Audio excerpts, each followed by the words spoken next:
ம், என்னப்பா? சரி, ஜெபம். எங்களை அதிகமாக நேசிக்கிற எங்கள் நல்ல தகப்பனே, நன்றியோடு நாங்கள் உம்மை துதிக்கிறோம், உம்மை ஸ்தோத்தரிக்கிறோம். இதோ இந்த வருஷத்தின் கடைசி மாதத்துல இருக்கிற எங்களுக்கு நீர் கொடுத்து வருகிற நல்ல சுகம் பலனுக்காக, பாதுகாப்புக்காக, மழை, வெள்ளம், புயல், பூமி அதிர்ச்சி என்று உலகெங்கிலும் பற்பல நாடுகளிலே பலவிதமான சூழ்நிலைகளிலும் மிகுந்த கிருபையினால் எங்களை பாதுகாத்து வருகிறீர். நன்றி செலுத்துகிறோம். இப்படியாக எங்களுக்கும் நீர் வாய்ப்புகளை தருகிறீர், சந்தர்ப்பங்களை கொடுக்கிறீர். அதற்காக கூட நாங்கள் நன்றியோடு உம்மை துதிக்கிறோம் சுவாமி, உம்மை ஸ்தோத்தரிக்கிறோம்.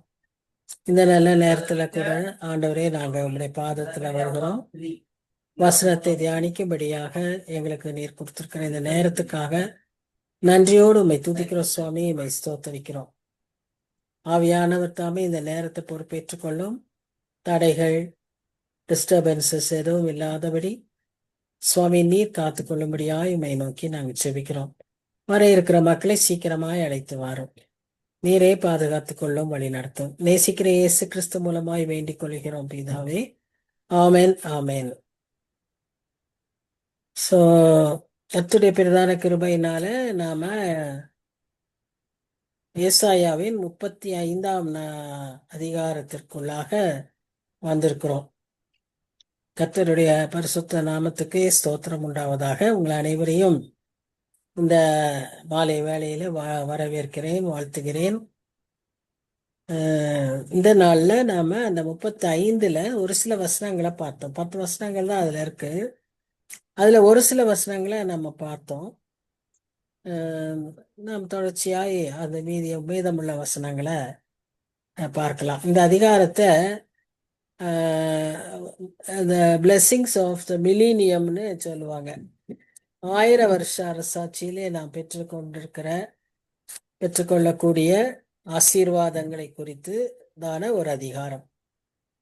அப்படியாக இந்த அதிகாரம் மிக விசேஷமான ஒரு அதிகாரம். இதுல நம்ம நிறைய காரியங்களை பார்த்தோம். வேகமா ஒரு விசை கூட அதை முதல்ல இருந்தே பார்த்துட்டு அடுத்த அதிகாரத்திற்குள்ளாக நாம் கடந்து செல்வோம். ஆக்சுவலா 8ஆம் வசனத்தோட நம்ம முடிச்சிருந்தோம். ஆனா நான் முதல்ல இருந்தே கொஞ்சம் வேகமா சொல்லிடலான்னு யோசிக்கிறேன். ஒரு தடவை வேகமா பார்த்துட்டு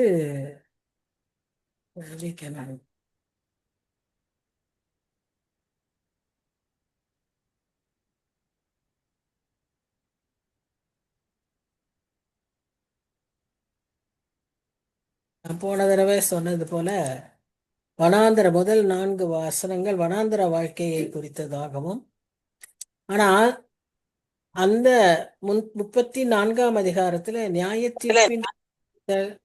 நியாய தீர்ப்பினுடைய ஒரு பயங்கரமான சூழ்நிலைய நாம் பார்த்தோம். எவ்வளவு God's wrath will be so severe என்பதை நாம் 34ஆம் அதிகாரத்தில் பார்த்தோம். இப்ப இந்த அதிகாரத்துல ஜஸ்ட் ஆப்போசிட்டா பார்க்கிறோம்.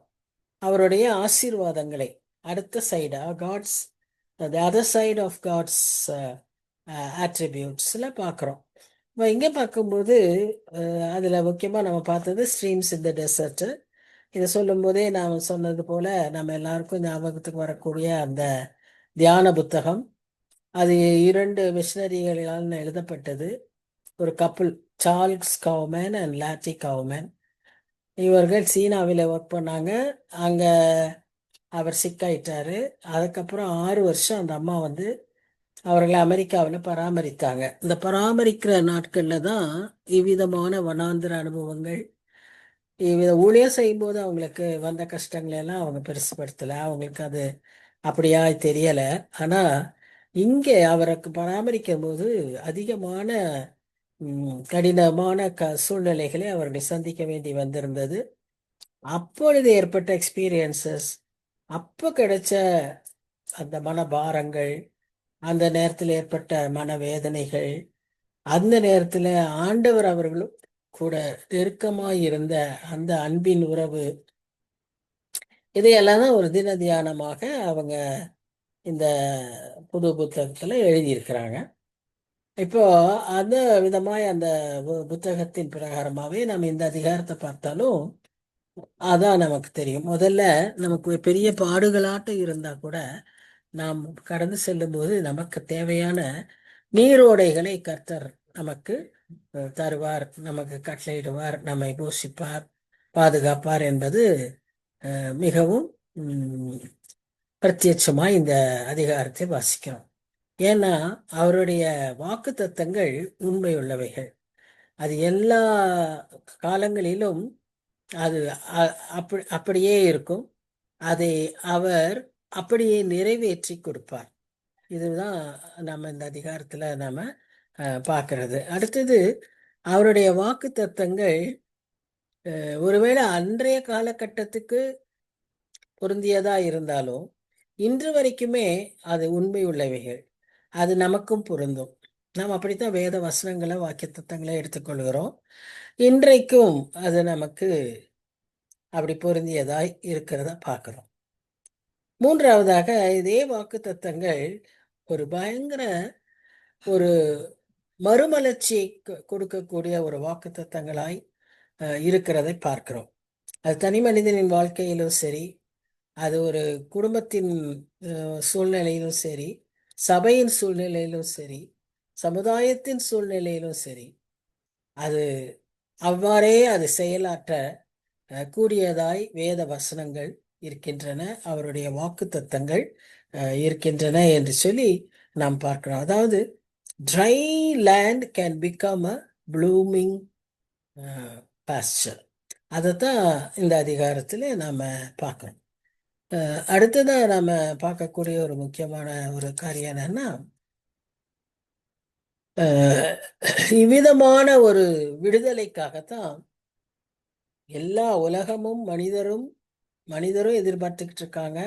அப்படி ஒரு பூரண ஒரு மறுமலர்ச்சி, ஒரு பூரண விடுதலை, ஒரு பூரண எழுச்சி எப்ப கிடைக்கும் அப்படின்னு நம்ம பார்த்தோம்னா ஆண்டவருடைய 2ஆம் வருகையில தான் அது கிடைக்கும் என்று மனிதர் அறிந்திருக்கிறார்கள். அதே விதமாக இயற்கையும் காத்து கொண்டிருக்கிறதை பார்க்கிறோம். ஏன்னா இயற்கையும் அந்த அடிமைத்தனத்தின் கட்டுகளினாலே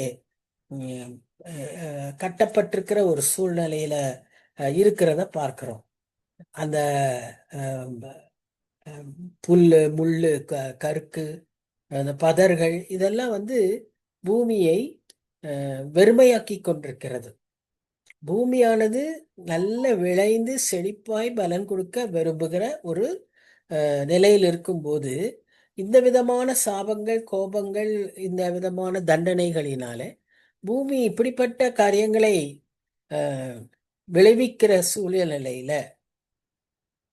கர்த்தர் அதை செழிப்பானதாய் மாற்ற அதுவும் காத்து கொண்டிருக்கிறது. Nature is also waiting, creation is waiting அப்படின்னு சொல்லி ரோமர் எழுதின புத்தகத்துல வாசிக்கிறோம். எனவே இங்கே நாம திரும்பி பார்க்கும்போது முதல் வசனத்துல வாசித்தபடி முதல் 2 வசனத்துல நாம என்ன பார்க்கிறோம்னா, வனாந்திரமும் வறண்ட நிலமும் மகிழ்ந்து கடுவெளி கழித்து புஷ்பத்தை போல செழிக்கும்.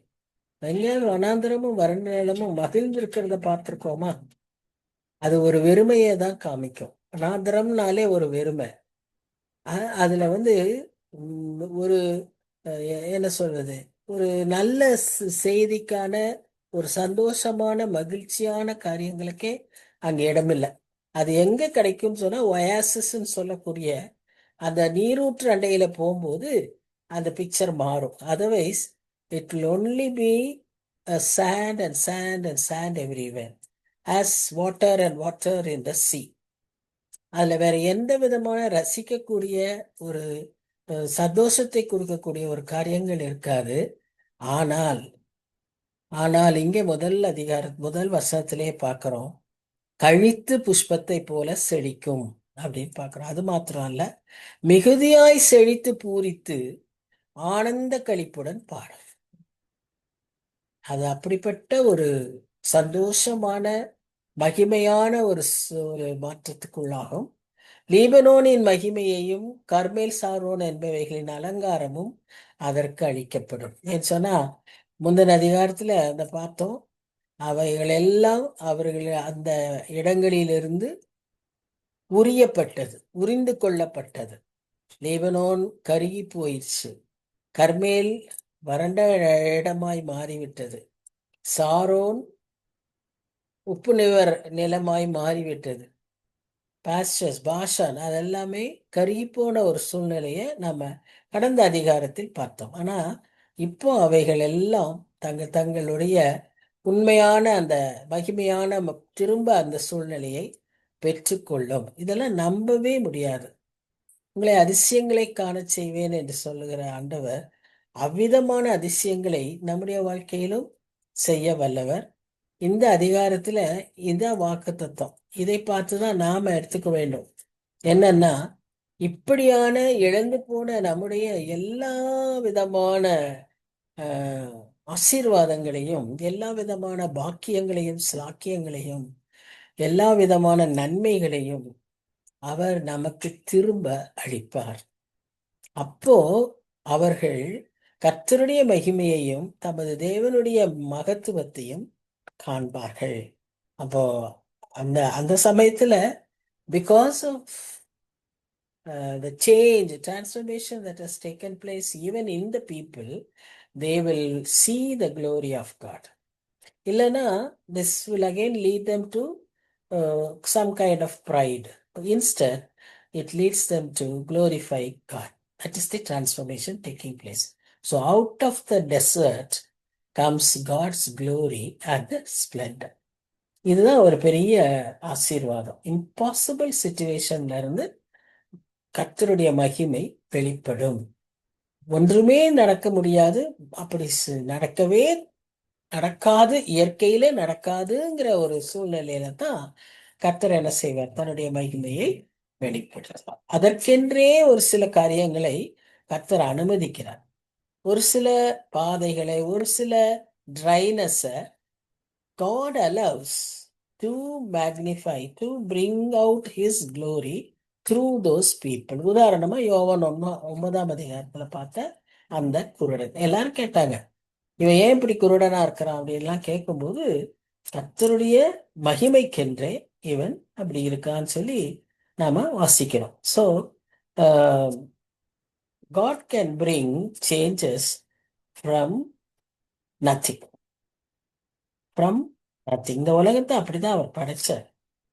ஒன்றும் இல்லாமையில இருந்துதான் இந்த உலகத்தையே கொண்டு வந்தார். இல்ல, God can do such wondrous things. இல்லாதவைகளை இருக்கிறவைகளை போல காண்கிற தேவன். அப்படிதான் நம்மையும் அழைச்சார். நம்ம கிட்ட என்ன இருந்துச்சுன்னு நமக்கு இப்படி ஒரு கிருபையை கொடுத்திருக்கிறாருன்னா, it is totally his grace. What is the meaning of his grace? So அந்த மாதிரி தான் கர்த்தர் தன்னுடைய செயல்பாடுகளை செய்கிற ஆண்டவர். ஸோ அந்த அப்படியான சூழ்நிலைகளில் people will see the majesty and glorify God.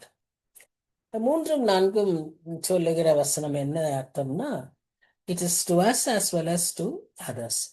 முதல்ல இருக்கிற வசனம் ஒருவேளை அது நமக்கு சொன்ன மாதிரி இருக்கலாம், addressing to the people, directly to God's people. At the same time, 4th verseல பார்க்கும்போது it gives us the responsibility to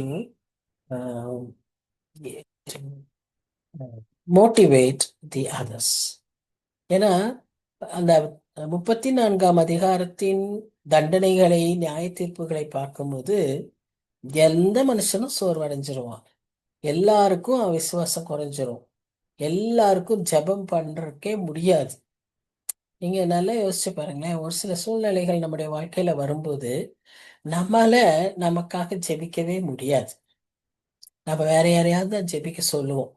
so அந்த அளவுக்கு நம்மளுக்கு அந்த துக்கம், அந்த அளவுக்கு நம்மளுடைய அந்த வேதனை, அந்த பாரங்கள் நம்மை அழுத்தும். ஆனா இப்போ இந்த அதிகாரத்துல நமக்கு கொடுக்குற செய்தி என்னன்னா, நீங்க எதெல்லாம் அப்படி சோர்ந்து போயிட்டீங்களோ அதையெல்லாம் திடப்படுத்துங்க. உங்க கைகளை திடப்படுத்துங்க, முழங்கால்களை பலப்படுத்துங்க. இன்னும் அடுத்ததுல எல்லாம் பார்ப்போம், கண்கள், நாக்கு எல்லாம் 6ஆம் வசனத்துல எல்லாம் பார்ப்போம்.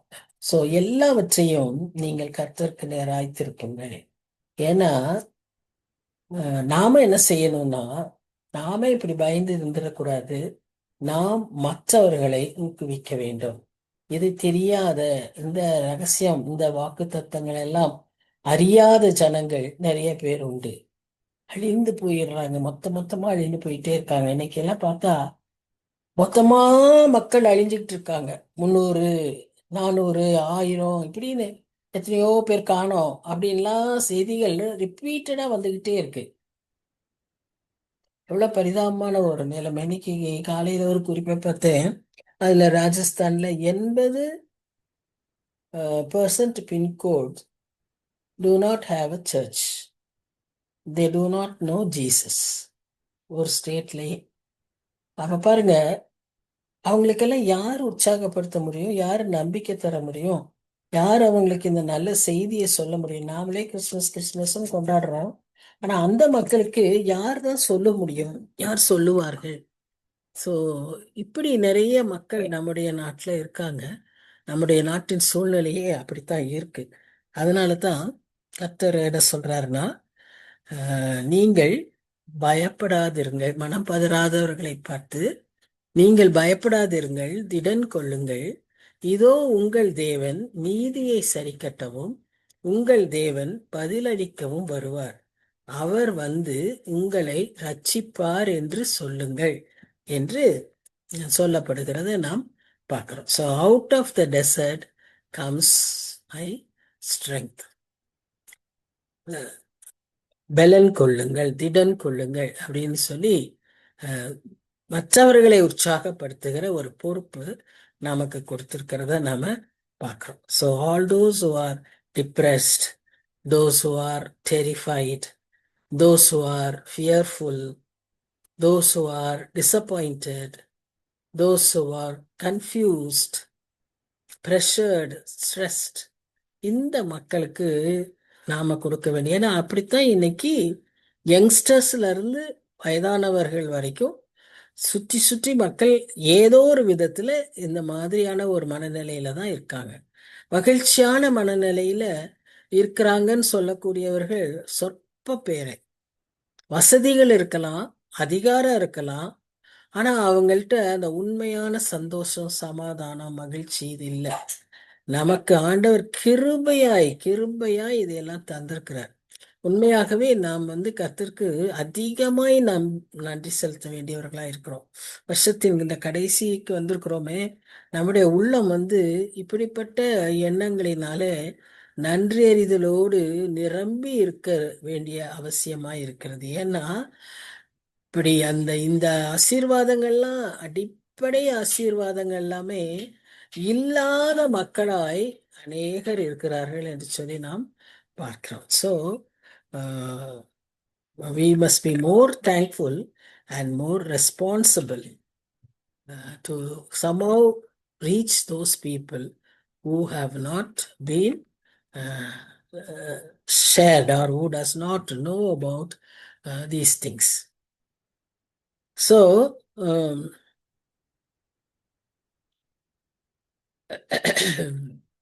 இப்போ இந்த 5-6 வசனங்கள்ல பார்க்கிறபடி, குருடர் பார்ப்பதும் செவிடர் கேட்பதும் முடவர் நடப்பது, ஊமையர் பேசுவது, இதெல்லாம் ஒரு அற்புதமான ஒரு மாற்றம், அதிசயமான ஒரு சேஞ்ச், மாற்றங்கள். இந்த மாதிரி இது physical changes that can take place, healing miracle.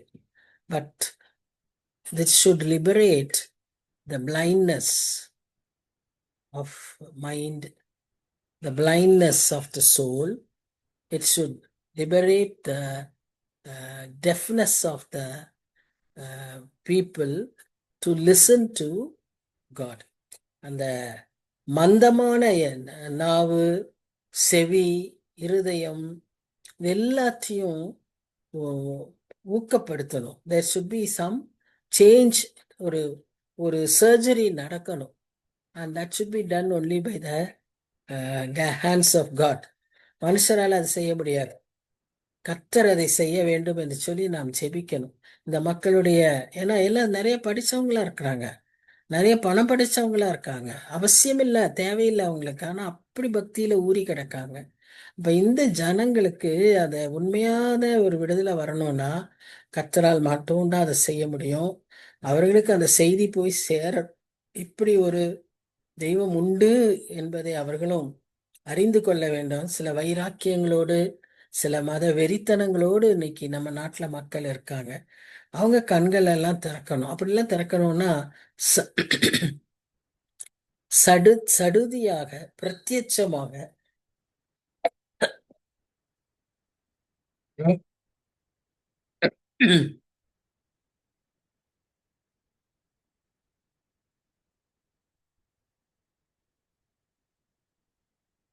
அப்படிப்பட்டவர்களுக்கு கர்த்தர் வெளிப்படும் போதுதான் அவ்விதமான மாற்றங்கள் நம் தேசத்திலும் ஏற்படும், உலகெங்கிலுமே அது நடக்கக்கூடும். அந்த சூழ்நிலையை தான் வனாந்திரத்திலே தண்ணீர்களும் கடுவெளியிலே ஆறுகளும் பாய்ந்தோடும் என்கிற ஒரு சூழ்நிலை. எனக்கு ஒண்ணுமே லைஃபுக்கு பாசிபிலிட்டியே இல்லை.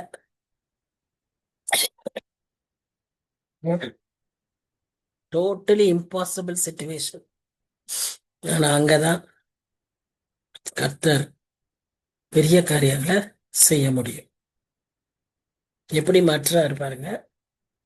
தெளிவா போட்டிருக்கு: வெட்டாந்தரை தண்ணீர் தடாகம், வறண்ட நிலம் நீரூற்றுகள், வலு சர்ப்பங்கள் தாபரித்து கிடந்த இடங்களிலே புல்லும் குறுக்கையும் நாணலும் உண்டாகும். முள்ளும் அதுவுமா இருந்தத இப்ப எல்லாவற்றையும் மாற்றி இவ்விதமாய் கர்த்தர் செய்ய கூடும் என்பதை நாம் பார்க்கிறோம்.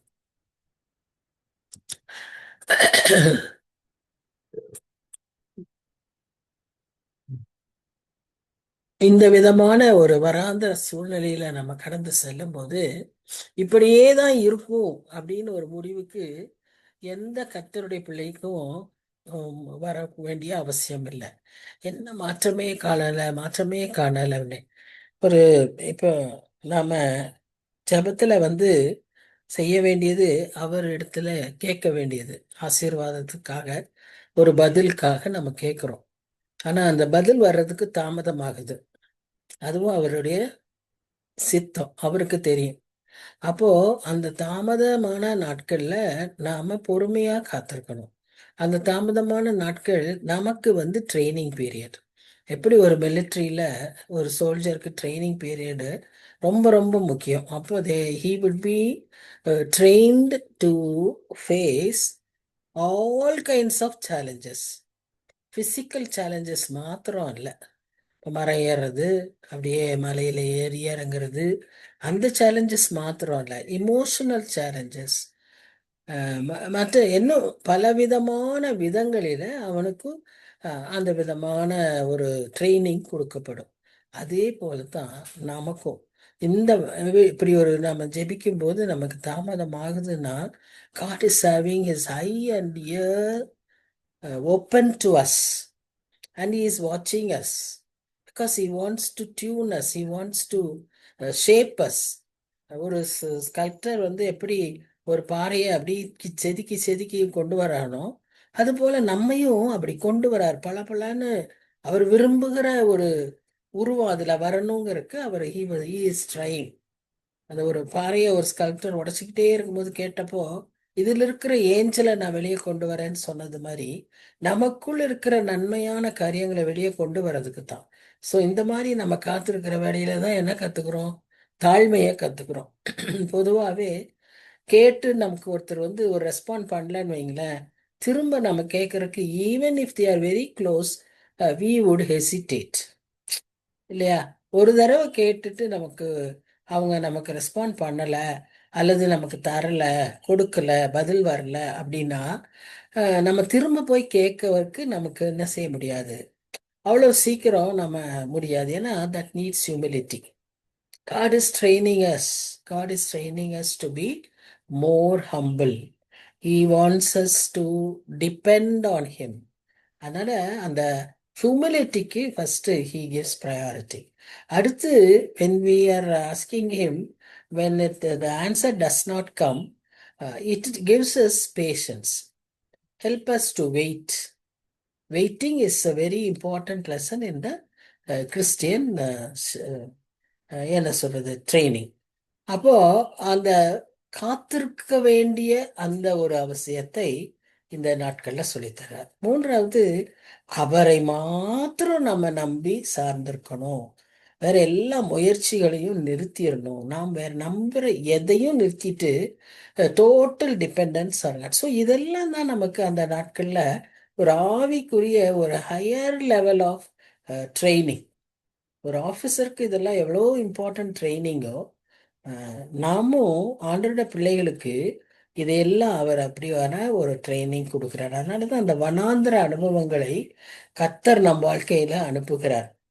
ஒரு ட்ரைனஸ் டோட்டலி எல்லா விஷயத்திலும் நாம ஒரு மாதிரி கைவிடப்பட்டவர்களை போல ஒரு சூழ்நிலையில இருக்கிறப்பதான் அவருடைய மகிமையும் மகத்துவங்களும் வெளிப்படுகிறது.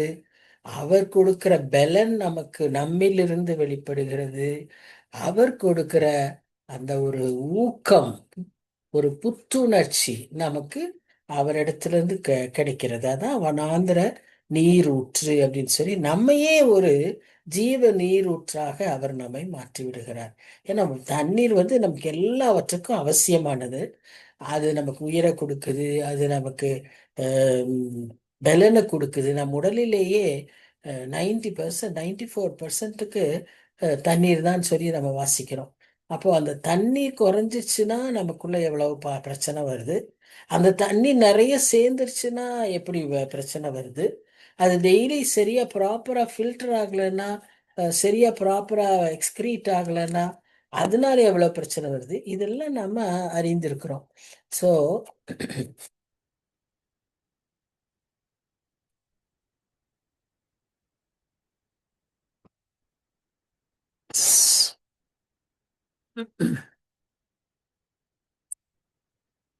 அந்த நம்மையே அவர் என்ன செய்யறாரு, அவர் ஜீவ தண்ணீரா இருக்கிறதுனால அவரிடத்துல வரும்போது, அவருடைய பிள்ளைகளாய் நாம் மாறும்போது அந்த ஜீவ தண்ணீரன் நீரூற்றாய் நம்மை நம்மையே மாற்றுகிறார். நம் உள்ளத்திலிருந்து பெரிய நீரூற்றுகள் புறப்படுகிறது என்று சொல்லி பார்க்கிறோம்.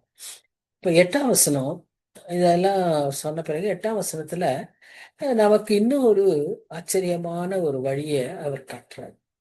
நம்ம இது இப்படியாக பக்குவப்பட்டு இந்த வனாந்தர வாழ்க்கையிலிருந்து ஒரு தேறி அவருடைய எதிர்பார்ப்புக்கு வந்துட்டும் போது நம்மை ஒரு பெரும் பாதையான வழியில அடித்து செல்லுகிறார். அந்த வழி அந்த வழியில பொதுவா தீட்டுள்ளவன் உள்ளே வர முடியாது. ஸோ தகுதியானவன் தான் அதுல உள்ள வர முடியும். You can't just purchase the ticket and walk off. You will have to be cleansed by his blood. அப்போதான் அதுல வர முடியும். டிக்கெட் யார் வேணாலும் வாங்கிடலாம். இன்னைக்கு டிக்கெட் கள்ளத்தனமாகவும் வாங்கிடலாம், எப்படி வேணா வாங்கிடலாம். ஆனா உள்ள போகிறதுங்கிறது அவ்வளோ ஈஸி இல்லை. So you have to be perfectly cleansed by the blood of Jesus. அப்போ அந்த வழியில நாம போக முடியும். அவ்வளவுதான். You have to just be washed by the blood and shed away all your sins. You are ready to walk in that highway of holiness. அந்த பாதைக்கு பேரு ஹைவே ஆஃப் ஹோலினஸ். அப்ப அந்த வழியில நடக்கிறப்போ not all of us we may be clean, we may be washed by the blood, but our what should I say, our ignorance might follow us. Sometimes ignorance in spiritual life also is there. அப்போ அந்த ignorance only worldly திங்ஸ்ன்னு இருக்காது. நம்ம ஸ்பிரிச்சுவல்ல கூட லைஃப்ல கூட sometimes would be like fools. அப்போ we may be committing certain things unwantonly. தேவையில்லாத சில காரியங்களை எல்லாம் செய்வோம், தேவையில்லாத சில காரியங்களை பேசிடுவோம். அந்த மாதிரி எல்லாம் இருந்தாலும் நம்மை அவர் இழுத்துக்கிட்டே போயிடுவார். God will pull us. God will take us in the right way. நமக்கு இதே அதே புஸ்தகத்துல தான் நாம் வாசிப்போம். பின்னால வலதுபுறம் சாயாதே இடதுபுறம் சாயாதேன்னு உனக்கு பின்னால இருந்து சத்தம் கேட்கும்னு. அதே மாதிரி இதே புஸ்தகத்துல தான் வாசிக்கிறோம், அவர் நமக்கு முன்னாலே போவாருன்னு சொல்லி. So everywhere God is with us, in before us, behind us, above us, and on the sides. So that will be the blessing when you walk in this way of holiness.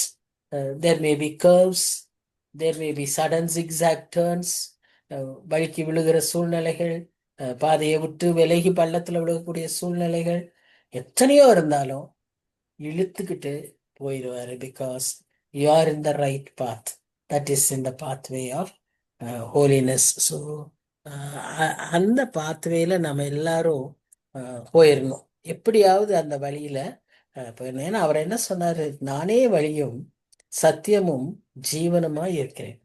இந்த வழியில போகிறதுக்கு நம்ம அடியெடுத்து வைக்கும்போது அவர் நமக்கு அவருடைய சத்தியத்தை விளங்கச் செய்வார். நம்முடைய சத்தியம், அவருடைய சத்தியம், அவருடைய வாக்தத்தம், அவர் யார், எல்லாவற்றையும் நமக்கு விளங்கச் செய்து நமக்கு அந்த நித்திய ஜீவனை அவர் கொடுப்பார்.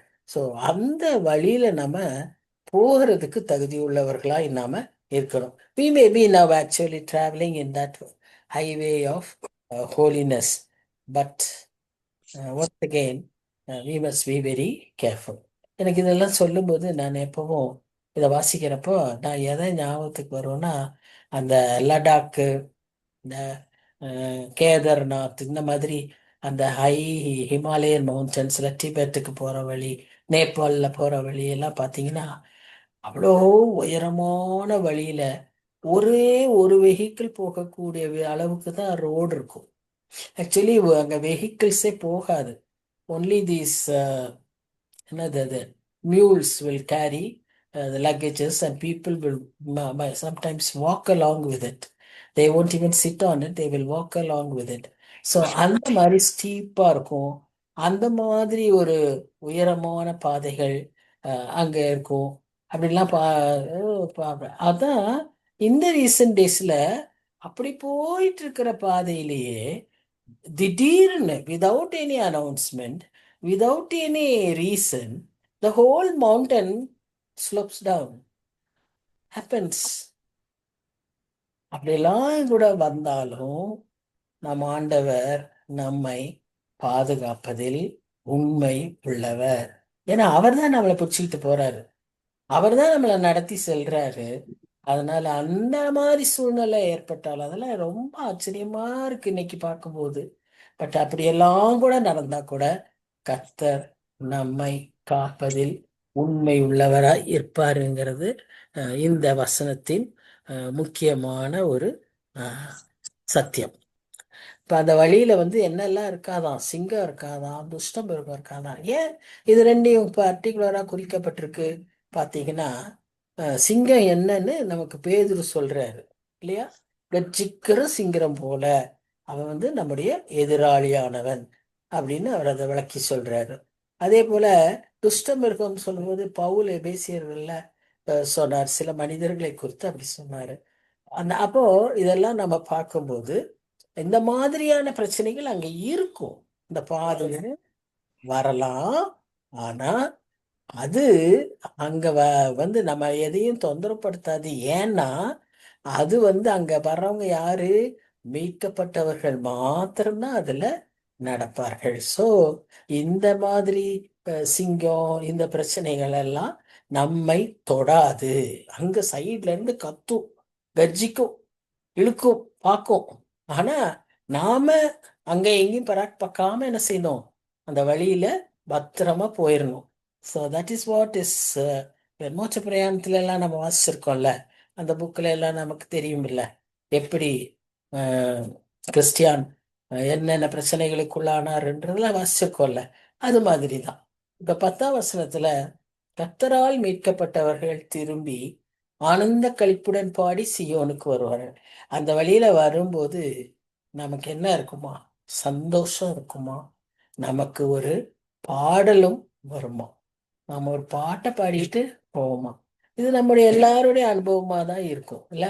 when we are actually happy, when we are at peace, nothing even when இதெல்லாம் கூட நம்ம உணர்ந்து கூட இல்லாத சூழ்நிலையில கூட when you are even alone, what will we be doing? We'll only be humming or singing. ஏதாவது ஒன்று நம்ம கிறிஸ்தவர்களுக்கும் பாடலையும் பிரிக்கவே முடியாது இல்ல. எல்லா சூழ்நிலையிலுமே சும்மா எதையாவது நம்ம பாடிக்கிட்டே தான் இருப்போம். அந்த வழியா போறவங்களும் எப்படி ஆனந்த களிப்புடன் பாடிக்கொண்டே போவாங்க. எங்க போறாங்க? நேரா சியோனுக்கு போறாங்க. அவங்களுக்கு எப்படி இருக்குமா? நித்திய மகிழ்ச்சி அவர்கள் தலையின் மேல் இருக்கும். Their happiness is not due to some happening, but they are enjoying the eternal bliss. தலையின் மேல் இருக்கும் சந்தோஷமும் மகிழ்ச்சியும் அடைவார்கள். ஸோ அந்த அந்த இட்டர்னல் பிளெஸ்னால தே வுட் பி ஹாப்பி. பாருங்க, அது பல விதத்தில் அதை விளக்கியிருக்கார். சந்தோஷமும் மகிழ்ச்சியும் அடைவார்கள். அப்போ அவங்களுக்கு என்ன இல்லையா? சஞ்சலம் இல்லையா? தவிப்பும் இல்லையா? இந்த வழியில வரும்போது வர்றதுக்கு it is not an easy way. இதுக்குள்ள கால் எடுத்து வச்சு நடக்கிறதுக்கே நாம நடந்துட்டு இருக்கும் போதே நமக்கு தெரியும் எத்தனை மனசுல பிரச்சனை, பாடுகள், வேதனைகள், காயங்கள், எவ்வளவோ வருத்தத்தோடு கண்ணீரோடு நாம இருக்கோம். சச்சு நம்ம இருந்துக்கிட்டே தான் இருக்கோம். நமக்குள்ள சில சமயங்கள்ல ரொம்ப மன பாரமாயிருது, துக்கமாயிருது. என்ன இப்படி இருக்கு அப்படின்ற மாதிரி இருக்கு. அப்படியெல்லாம் சூழ்நிலைகள் வரத்தான் செய்யுது, இருக்கத்தான் செய்யுது. வறண்ட நிலத்தினுடைய அனுபவங்கள் இன்னும் நமக்குள்ள இருந்துகிட்டு தான் இருக்கு. பட் ஸ்டில் நம்ம போகிற இடம் எப்படின்னா அங்க எந்த பிரச்சனையும் இல்லாத ஒரு இடம். there will be no pain, there will be no want, there will be no sorrow. எதுவுமே அங்க இருக்காது. ஆல்வேஸ் அதான் இட்டர்னல் பிளஸ், நித்திய மகிழ்ச்சி. நம்ம இப்ப அதுல வர வர வர and we reach that place, our destination, God will wipe away every tear from our eyes. அது ஆனந்த கழிப்பினால வர சந்தோஷமானாலும் கண்ணீர் ஆனாலும் இங்க பாடுகளினால் ஏற்பட்ட கண்ணீர் எல்லாருக்கும் அதே அனுபவம் இல்லை. Each one of us are made unique and each one of us are having different experiences, but each one of us are precious to God. So எல்லாருக்கும் அவருடைய ஆட்ரிபியூட்டு, அவருடைய ப்ராமிசஸ், அவருடைய செயல்பாடுகள் எல்லாருக்கும் ஒன்று தான். பட் நம்ம அனுபவங்கள் வேற வேறையா இருக்கலாம். But he is faithful to give us the bliss that we want. So out of the desert comes joy, gladness, replacing all our pain, all our disappointments, all our grief. அது எவ்வளோ எவ்வளோ நாள் பிரச்சனையாக்கும்ல. ஒரு சின்ன விஷயம் நமக்குள்ள ஒரு பாரம் ஆச்சுன்னா அது நமக்கு எவ்வளோ சரீரத்துல பிரச்சனைகள், எத்தனையோ நாட்கள் நமக்கு அதை ஓவர் கம் பண்றதுக்கு according to our own individual spiritual, physical, emotional maturity, it takes quite some time. But during these days, God is with us, helping us to overcome, because He wants us to overcome. ஜெயிக்கிறவர்களாக தான் நம்மளை மாற்றணும்னு ஆண்டவர் விரும்புகிறாரு. சும்மா அப்படியே போயிட்டு எந்த எதிர்ப்பும் இல்லாம, எந்த பிரச்சனையும் இல்லாம, எந்த சஞ்சலமும் இல்லாம நம்ம போகணும்னு ஆண்டவர் விரும்புறதில்லை. நம்ம இதுல எல்லாம் உருவாக்கப்பட்டு தேறினவர்களாய் அவர் இடத்துல வர்றதுக்கு தான் அவர் விரும்புறாரு. அதனால அந்த பாதையில நடக்கிறதுக்கே ஒரு பெரிய ப்ராக்ரஸ், ஒரு பெரிய ஒரு ப்ரொசீஜர் உண்டு, ப்ராசஸ் உண்டு. ஆனா அதை நம்ம பொறுமையாய் சகிக்கும் போது, அதான் எபிரேயர் 12 எல்லாம் நம்ம வாசிக்கிறோம். எபிரேயர் புஸ்தகத்துல அதிகமா இதை பற்றி நம்ம வாசிக்கிறோம். அப்படி இந்த பாட அனுபவித்து பாட விசுவாசத்தோடு கடந்து வர்றப்பதான் அந்த நித்திய மகிழ்ச்சியை நமக்கு தருகிறார். So we are on this road. Are you sure that we are on this highway? Only entry would be given, entry passes your salvation. இருந்தால் you are entry into it. Are you making progress in it? இல்லை அந்த கேட்டுக்கிட்டே தான் நின்றுட்டு இருக்கோமா, இல்லை டெஸ்டினேஷனை பார்த்து புறப்பட்டு போய்கிட்டு இருக்கோமா? ஒரு கேள்வி. நிறைய பேரு உள்ள வந்துட்டாங்க, அங்கேயே அங்கேயே உள்ள வந்ததே பெருசுன்னு அங்கேயே நின்றுட்டு இருக்காங்க. அப்படி நின்றுட்டு இருந்த பிரயோஜனம் இல்லை. Destination is very much far away. You have to walk. Progress இருக்கா? Are you enjoying this travel? பாடலோடு களிப்போடு போய்கிட்டு இருக்கோமா, இல்ல இங்கேயும் முணங்கிட்டு இங்கேயும் ஐயோ ஐயோன்னு கிளம்பிட்டு புலம்பிக்கிட்டு இருக்கோமா? So when we go, are you inviting others to join you? Others means not only Christians. Others means those who still do not know Jesus. இவ்வளவு பெரிய காரியங்களை நமக்காக செஞ்சிருக்காரு. அவரை பற்றி தெரியாமையே எத்தனையோ கோடி கோடி மக்கள் இருக்காங்களே, அவங்க எல்லாம் இதுல வருவாங்களா? இதுதான் ஒரு பெரிய கேள்வி. இதற்கு பதில் நாம் இந்த சீசன்ல ஆயத்தப்படுத்தணும். ஏன்னா நமக்காக எல்லாத்தையும் செய்யறக்க அவர் வந்துட்டாரு. அதை நம்ம செலிப்ரேட் பண்றோம், அனுபவிக்கிறோம்.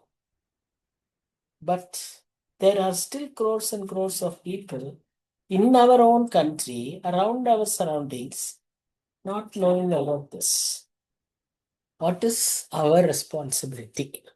ஸோ அதுதான் இந்த இதில் கொடுக்கப்படுற பெரிய சத்தியம். Joy sometimes need pain to give it birth. சந்தோஷம், ஜாய் டு த வேர்ல்டு தான் இந்த சீசனுக்குரிய ஒரு பெரிய resounding carol. But this joy needs pain to give birth. அந்த சந்தோஷம் நமக்குள்ள வரணும்னா நாம் அந்த வனாந்திர பாதையிலே நடந்து இந்த அனுபவத்தை நாம் ஏன் கேட்கறத விட்டுட்டு, you are really chosen to walk in this way to bring forth joy to others. ஜாய்னாலே டு அதர்ஸ். அதை நாம எப்பொழுதும் யோசித்துக் கொள்ள வேண்டும். சரி, I think that is the end. Yeah, in Isaiah 35, God intervenes in our devastation and says, I will restore you, you will recover, and you will be rejoicing again. What a great promise. நம்முடைய பிரச்சனையில in our devastation. Devastationனா total அழிவு, tsunami, earthquake, landslide, floods, storm, fire, what not. Complete devastation. ஆனா இப்போ என்ன சொல்றாருன்னா, I will restore you, you will recover, and you will be rejoicing again. You will be rejoicing again. சஞ்சலமும் தவிப்பும் ஓடிப்போம், சந்தோஷமும் மகிழ்ச்சியும் நம்மில் தங்கும். ஏன்னா அந்த நித்திய மகிழ்ச்சி நம்மேல் இருக்கும். ஸோ இந்த வாக்குத்தத்தத்தோடு நம்ம அடுத்த அதிகாரத்துக்கு போவோம். 36 38 அதிகாரம் வரைக்கும் என்ன வசிக்கிறோம் அப்படின்னா ஒரே இதுதான்.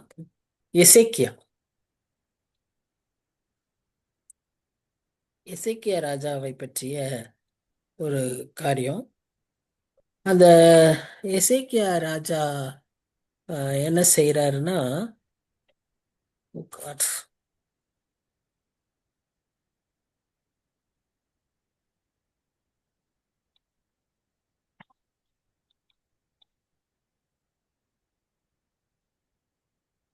அவர் ஒரு நல்ல ராஜா. அவரை பற்றி நாம ராஜாக்களின் புத்தகத்திலும், நாளாகம புஸ்தகம் 32 அதிகாரம், ராஜாக்களின் புத்தகம் 18 20 அதிகாரம் வரைக்கும் எல்லாவற்றிலும் நாம் வாசிக்கிறோம். ஒர்க் பண்ண மாட்டேங்குது.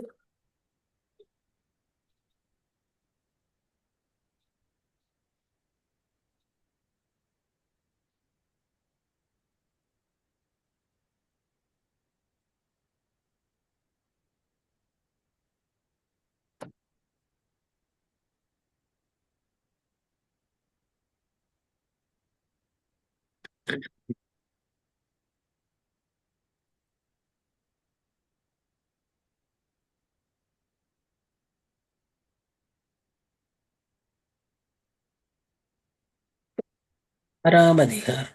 36 அதிகாரத்துல நம்ம என்ன வாசிக்கிறோம் அப்படின்னா,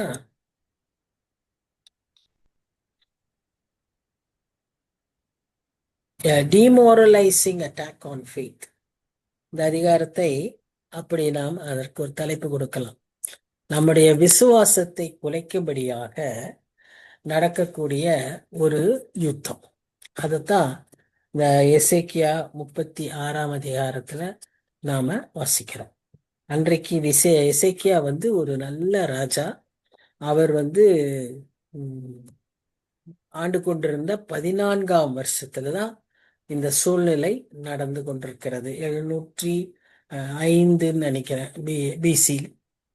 ஸோ இந்த சமயத்துல என்ன நடக்குதுன்னா, அசீரியா ராஜா இவர்களுக்கு விரோதமாய் யூதா தேசத்தில் உள்ள குடிமக்களுக்கு விரோதமாக வந்து அங்க இருக்கிற நிறைய ஃபோர்ட்டிஃபைடு சிட்டிஸை அவன் பிடித்து கொண்டான், வளைத்து பிடித்து கொண்டான் அசீரியா ராஜா. அப்போ அங்க அந்த அசீரியா ராஜா லாக்கீஷ் அப்படிங்கிற ஒரு இடம், இந்த மாதிரி அநேக இடத்தை அவன் பிடித்து கொண்ட சூழ்நிலையில இந்த லாக்கீஷுங்கிற இடத்துல அவன் வந்து ரப்சாக்கே அப்படிங்கிற ஒரு பெரிய சேனையோடு எருசலேமுக்கு வந்து நின்று எசேக்கியா ராஜாவுக்கு ஒரு தூது அனுப்புறான். அவனை அனுப்புறான். அவன் என்ன செய்யறான்னா, தைரியமா உள்ள வந்து ஏன்னா இந்த இடங்களையெல்லாம் பிடிச்சதுனால அவன் தைரியமா உள்ள வந்து அந்த அக்வாடக்ட் அப்படிங்கிற இடம், வண்ணார் துறை, வாட்டர் பூல், இதை பற்றி நான் 7ஆம் அதிகாரத்திலே நான் ஒரு தடவை சொல்லியிருக்கேன். ஆகாப் ராஜா அந்த இடத்துல எப்படி வந்து அவர் அதுல இதானாருன்னு சொல்லி நாம் அதை ஏற்கனவே வாசிச்சிருக்கோம். நம்ம ஏற்கனவே அதை பற்றி நம்ம சொல்லியிருக்கிறோம். இந்த ஓகே, இது ரெஃபரன்ஸ் இருக்கான்னு பார்த்தா இல்லை. அதை எழுதல. சரி, இந்த 14ஆம் வசனத்துல தான் இந்த இடத்துல அசீரியா ராஜான்னு சொல்லப்படக்கூடிய அசீரியா ராஜா யாருன்னு பார்த்தீங்கன்னா, செனகரீப்புங்கிற அந்த ராஜா.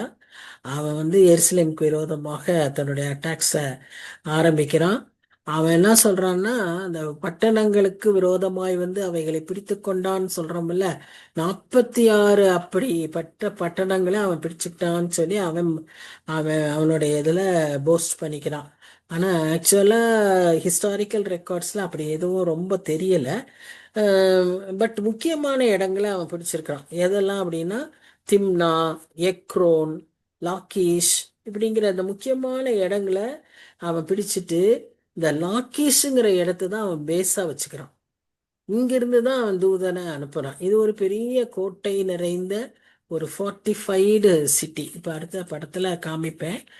அப்போ அந்த இடத்துல வந்து இவங்க 3 பேர் முக்கியமா யாரெல்லாம் வர்றாங்க அப்படின்னு பார்த்தீங்கன்னா, எலியாக்கீம்ங்கிற அரண்மனை விசாரப்புக்காரன், செப்னா என்னும் சம்பிரதி, ஆசாப்பின் குமாரன் ஆகிய யோவாக் என்னும் கணக்கன், அக்கௌண்டன்ட். இவங்க 3 பேரும் அங்க போனாங்க என்று சொல்லி நாம பார்க்கிறோம். இந்த 705 அந்த பிசியில தான் அந்த இது நடந்திருக்கு. 2 ராஜாக்களையும் 2 நாளாகம புஸ்தகத்திலையும் இதை குறித்து நாம் வாசிக்கிறோம். இவங்க முதல்ல என்ன பண்ணாங்கன்னா, அந்த வட பகுதியில் உள்ள அந்த இஸ்ரேல் பகுதியை அவங்க ஃபர்ஸ்ட் ஆக்கியபை பண்ணி அவங்கள டிஃபீட் பண்ணிட்டு அப்படியே கீழே வராங்க. அவங்க வருவாங்க, நம்மளை தாக்குவாங்கன்னு தான் எசேக்கியா இதுக்கு முந்தின அதிகாரத்துல நம்ம பார்த்தோம். 33 அப்ப அதுல எல்லாம் பார்த்தோம். பயந்து போய் என்ன செஞ்சாரு, எகிப்துக்கு ஆள் அனுப்பி எகிப்து ராஜாவுடைய உதவியை தேடுறாரு. இப்ப அந்த சூழ்நிலையில தான் இந்த இதுவும் நடந்துகிட்டு இருக்கு. இப்ப அவங்க ஆக்சுவலா வந்துட்டாங்க, கீழே வராங்க. அப்படியே they are coming down to defeat Jerusalem. அப்போ இந்த ரப்ஷா ரப்ஷாக்கேயை அனுப்புறாங்க. Who is this Rabshakeh? ரப்ஷாக்கேங்கிறது வந்து it's not a person, it is actually a title. அந்த அந்த பர்சனுக்கு கொடுக்கப்பட்ட டைட்டில். இப்போ நம்ம வந்து ஏர் மார்ஷல் அப்படின்னு சொல்றோம், கேப்டன் அப்படின்னு சொல்றோம் இல்லையா? அந்த மாதிரி ஆர்மி ஆஃபீஸருக்கு ஒரு ரேங்க், பிரிகேடியர், இப்படி எல்லாம் ஒரு ஒரு ரேங்க் சொல்றாங்கல்ல. அது மாதிரி அது இந்த இந்த இந்த இதுக்கும் என்ன சொல்லப்படுதுன்னு சொன்னா, இவர் வந்து ரப்சாக்கேங்கிறது அந்த மனுஷனுக்கு கொடுக்கப்படுகிற ஒரு பெயர். இது வந்து ஆர்மியில், அதாவது ஃபீல்டில் இந்த பேட்டில் இருக்கிறவங்களுக்கு, யுத்தம் செய்கிறவங்களுக்கு மாத்திரம் இல்லை, சேனை தலைவர்களுக்கு மாத்திரம் இல்லை, முக்கியமானவர்களுக்கெல்லாம் கொடுக்கப்படுகிற தலைப்பு, ஒரு பட்டம். அது even cup bearers will have. நமக்கு நல்ல ஞாபகத்துக்கு வரும் உடனே கப் பேரர்னு யார் ஞாபகம் வரும்? நெஹேமியா இல்ல? Nehemiah was also a cup bearer. அப்போ அந்த கப் பேரர்ஸ்க்கும் chief chief cup bearer would be given this title, Rabshakeh. அந்த ரப்சாக்கேங்கிறவர் தான், அவர் என்ன செய்யறாருன்னா, இங்க வராரு. வந்து நான் இதை மீதி இதெல்லாம் நான் பிடிச்சிட்டு போயிடுவேன் அப்படின்னு ஒரு டெஸ்பரேட் சுச்சுவேஷனை எசேக்கியாவுக்கு கொடுக்கிறாரு. இப்போ இந்த முதல் 3 வசனங்கள்ல நாம பார்க்குற மெயின் செய்தி என்ன அப்படின்னு பார்த்தீங்கன்னா, இவர் அதான் அந்த ரப்சாக்கே, அசீரியன் டைட்டில். இந்த லாக்கிஷ் பார்த்தீங்கன்னா அந்த படத்தில் பார்க்கும்போது உங்களுக்கு புரியும். ஒரு நல்ல fortified city among other cities. இது வந்து பயங்கரமான உயரமான இடத்துல கோட்டை இருக்கு. நல்ல ஒரு அங்கே அவுட்டர் கேட்டு, இன்னர் கேட்டு, 2 டவர்ஸ் இருக்குது. அப்படி அங்கே ஒரு பெரிய ரோடு அவுட் சைடு, ஒரு ரேம்ப்பு, இப்படியெல்லாம் அந்த இடத்துல இருக்கிறதுனால இந்த இடத்துல இருந்து அவன் வந்து அவனுடைய அதிகாரியை அனுப்புகிறான். இது வந்து எருசலேமிலிருந்து 30 மைல் தள்ளி உள்ள ஒரு இடம். இதை வந்து ஆர்கியாலஜிஸ்ட் பிற்காலத்தில் தோண்டி பார்க்கும்போது ஒரு குழியிலேயே 1500க்கு மேற்பட்ட இந்த எலும்பு கூடுகள் எல்லாம் இருந்திருக்கு. அந்த அந்த கலாக்கிஸ்ங்கிற இடத்துல அந்த பகுதியை பிடிக்கிறப்போ அவங்க அசிரியர்கள் கொன்று போட்ட அந்த ரிமைன்ஸ் அதில் இருந்திருக்கு.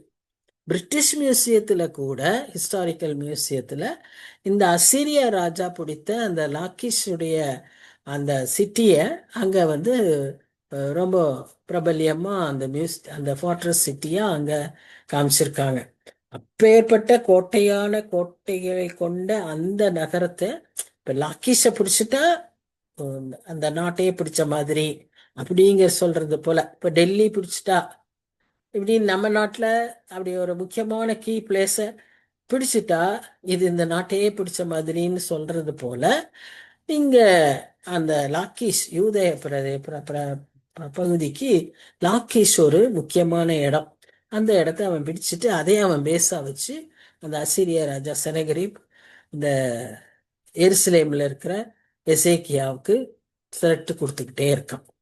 இப்போ அவன் என்ன பண்றான்? அந்த ஃபீல்டு கமாண்டர் வந்து நேரா உள்ள வந்துடுறான். எங்க?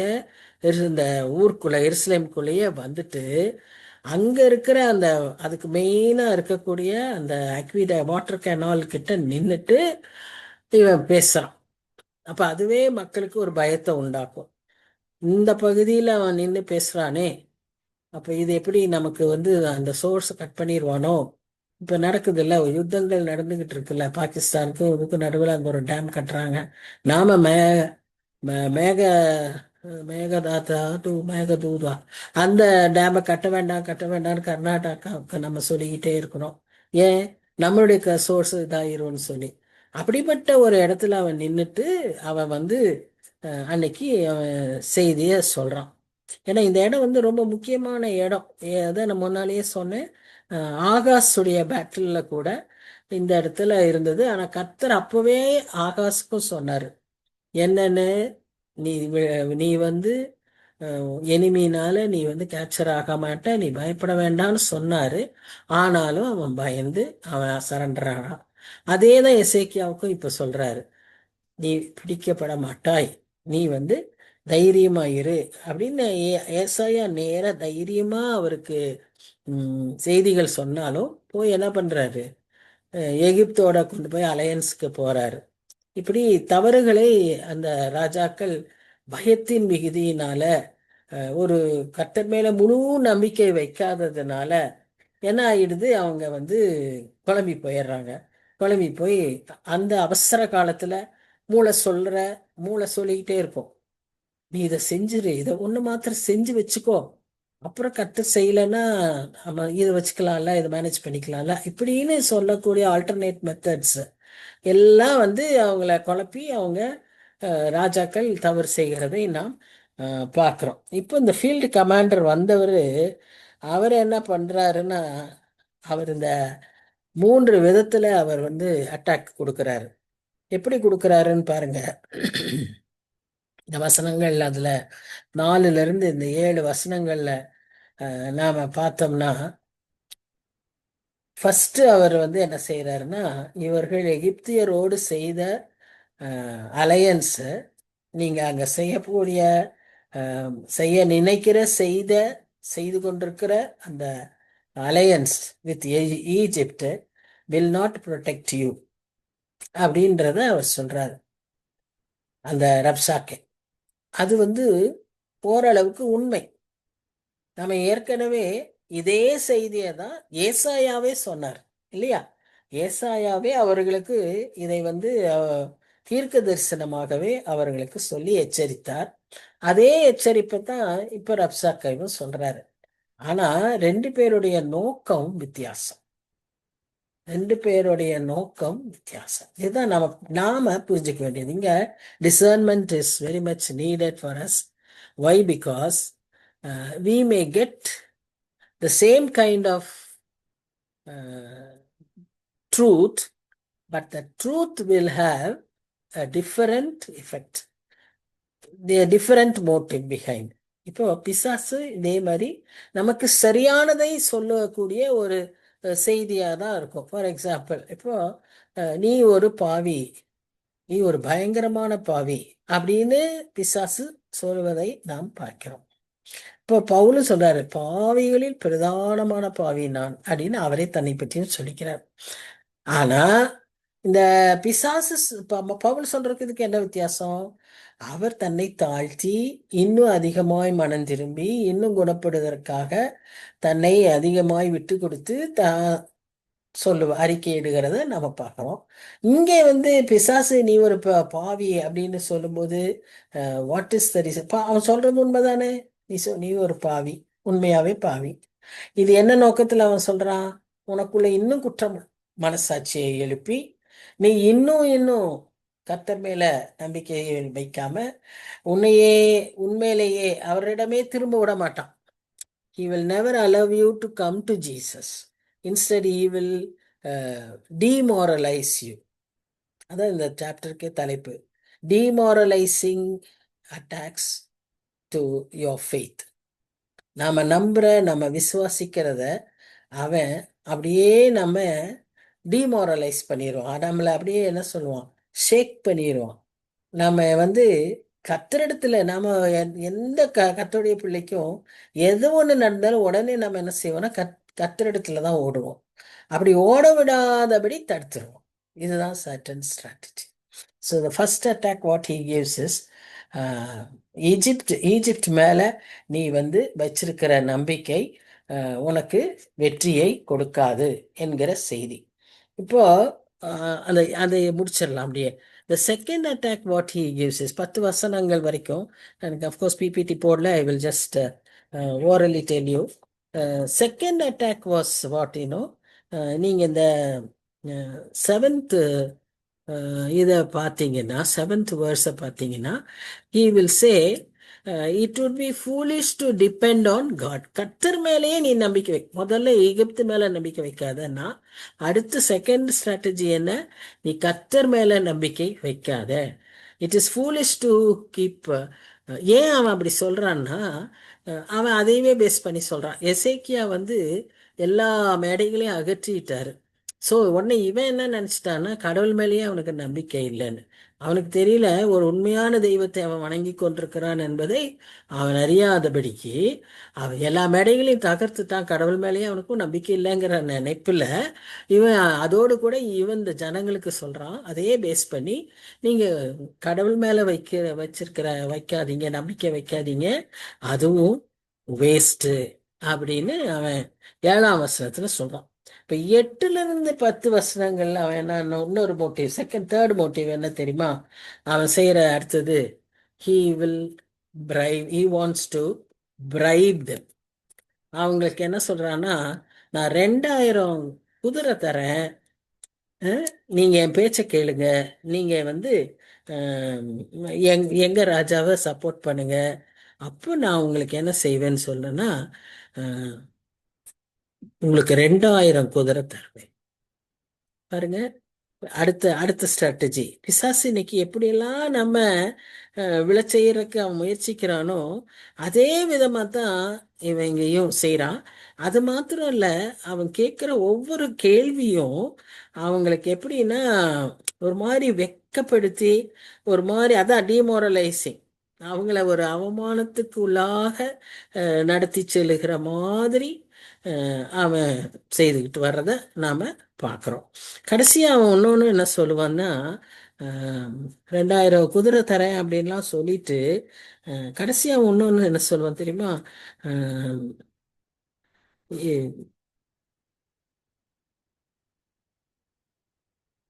கர்த்தர் தான் உங்களை அழிக்கும்படி சொன்னாருன்னு சொன்னான். கர்த்தருடைய கட்டளை இல்லாமல் இந்த தேசத்தை நான் அழிக்க வந்தேனா? பாத்தீங்களா பிசாசுடைய ஸ்ட்ராட்டஜி பாருங்க. ஒவ்வொரு லெவல் ஆஃப் பீப்புளையும் அவன் அட்டாக் பண்றான். You see, he won't be directing all these arrows towards one person, one group of people. Satan is very, very clever. He will first use the first weapon. அதிலே விழுந்து போகிற நிறைய பேர் இருப்பாங்க. எகிப்த போய் நீ நம்பிக்கிட்டு இருக்கிறியா, அத்தனையும் வேஸ்ட்னு அதுல ஒரு குரூப் போயிடும். ஆமா, இவன் சொல்றது ரைட்டுன்னு. அடுத்த குரூப் என்ன சொல்லுது? கடவுளை நம்புறியா, கடவுளும் உங்களை கைவிட்டுருவாரு, கடவுளும் உங்களை கைவிட்டுட்டாரு, அவன் இப்படிதான் சொல்லுவான், ஆனா நாங்க எத்தனை கோட்டையை பிடிச்சிட்டோம் பாருங்க, அதனால உங்களால ஒன்றும் செய்ய முடியாது அப்படின்னு அவன் அங்க அடுத்த குரூப் போயிருது. 3ஆவது குரூப் அதுக்கு என்ன செய்தான்? லஞ்சம் கொடுக்குறான், பிரைபரி கொடுக்குறான். நான் 2000 குதிரை கொடுப்பேன், நீ எங்க ராஜாவை சேவிச்சு. நான் யோசிச்சு பார்ப்பாங்க, இது எப்படியும் அழிஞ்சு போகுது, அவன் கையில போயிட போகுது. அதுபோல இப்பவே நம்ம அவனுக்கு ஃபேவரா போயிட்டோம்னா நமக்கு ஏதாவது ஒரு இது கிடைக்கும்ல அப்படின்னு சொல்லி அங்க போயிடுவாங்க. மக்களே இப்படி இந்த மாதிரி மனம் பக்குவத்துல தான் இருக்காங்க.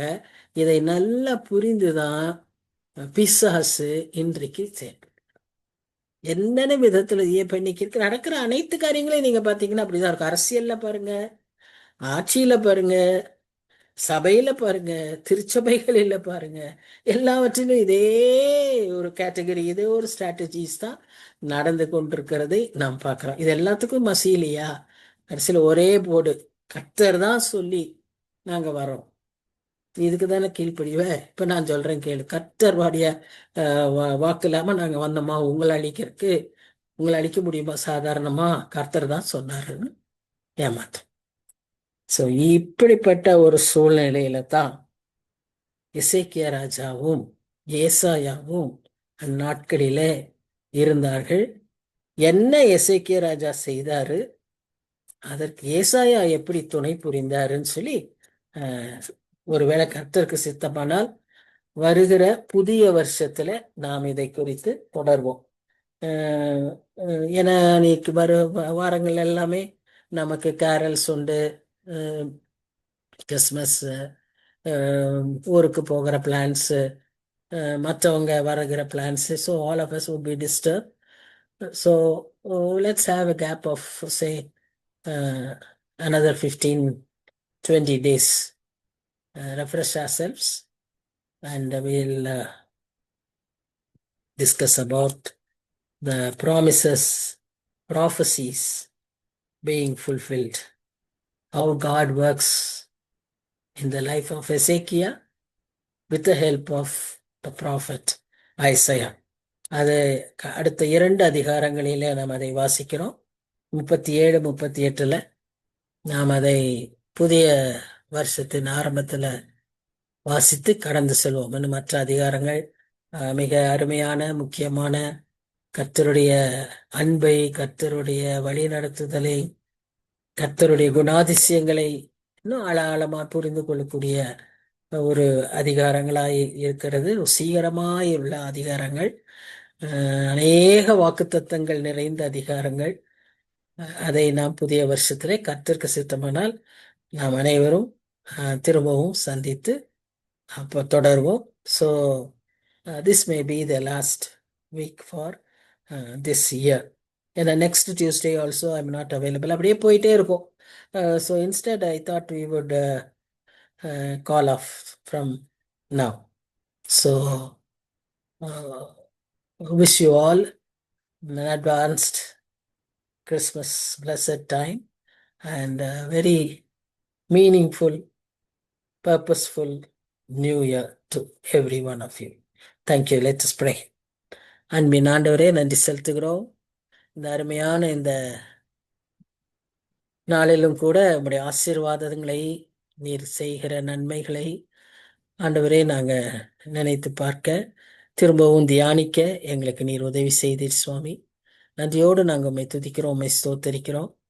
இவ்வளோ அருமையான வசனங்களை, எங்களை ரிஃப்ரெஷ் பண்ற வசனங்களை, நம்பிக்கையூட்டும் செய்திகளை ஆண்டவரே இந்த சின்ன நட்சல்ல வச்சிருக்கீங்கப்பா. நன்றி செலுத்துகிறோம் சுவாமி.